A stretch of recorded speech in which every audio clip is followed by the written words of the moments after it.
Hello, ladies. Okay, so I wanted to make a video today to kind of go over day 8 and my story in it, answering the questions in a roundabout way, but also giving you guys a little bit of information as to why I chose this idea um, as we're talking about what we're perceiving to threaten us and to frighten us, and why I added love just randomly into there, and and that is, and the reason that love is this end goal there is it's just kind of thrown in the middle is because when we are standing in our fear, we are doing the exact opposite of love for our bodies and for our minds. And if you understand the psychology between fear and faith and love and the law of autosuggestion, and where this all really resonates in place in your mind and in your body, you get this internal sense that just about every single fear that we have is against us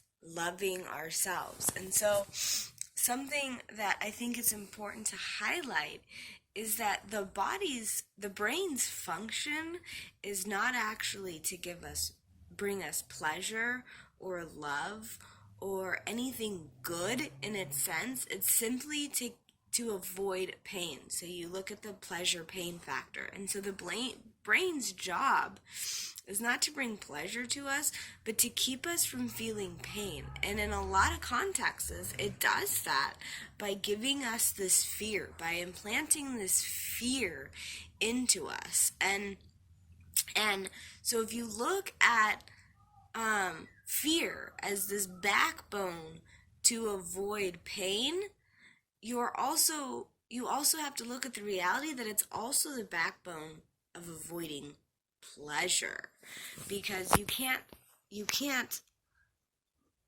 have one without the other. You cannot look at your mind and body and brain and state that you are going to avoid pain at all costs by living in fear and not completely remove pleasure in the process. And so it really and truly doesn't matter what specific fear we're speaking about. The reality is true for almost all of them. There are, of course, but even in the cases where it's based off of a real traumatic incident and your brain is legitimately protecting you from experiencing such a thing again, the odds of experiencing that thing again are so slim that the brain actually does more damage by trying to prevent pain and limits your exposure to pleasure in the process. So even on the rare cases where the brain's actually working in our favor and trying to love us as best as it can, it still doesn't work in our favor in the long run. So I forget my point now, of course. But let's see. So you have this idea of your fear. Whatever it is, I chose failure. And this matches up to failure just fine, but you could choose whatever your fear was. Whatever your fear is. Kathleen was, joking about in the comments about roller coasters and sharks. If you talk to deep sea divers, they'll tell you that swimming with the sharks is the most pleasurable experience of their life. If you talk to adrenaline junkies, they'll tell you that they absolutely love riding roller coasters. And so this fear, whatever it is, for me, failure, if you talk to any single successful person, they will tell you that it was in failure that they actually found success, that they found where they had to transform and get into the shit, and it is in failing that one too many times that they were able to rise from the action. A lot of people fear death, whether that be physical or spiritual, but what is there to legitimately fear of death? Death is, we come here, and this is just matter of factly, blankly, our only guarantee in life is that we're going to die. It is the end game.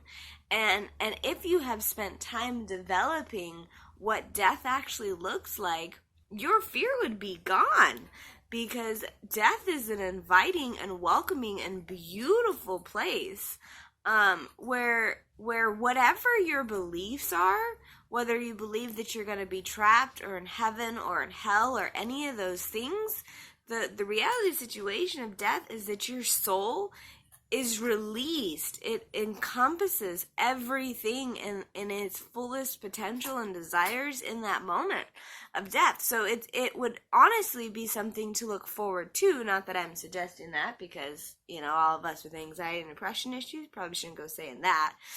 But death is something that is feared, and it's nothing to fear. So whatever your fear is, whichever way you look at this, you look at this idea of being threatened, this idea of avoiding any further pain, and in doing so, in avoiding further pain, what we actually do is we avoid pleasure and cause ourselves this more of pain. And then when you look at the concept of pleasure, and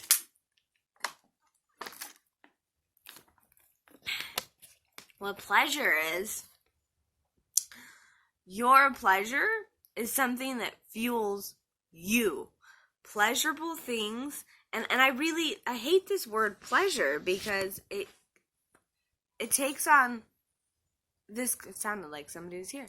It takes on this connotation of something derivative of sexual, which is fine by me. But when you bring the idea of pleasure, what do you do that is pleasurable?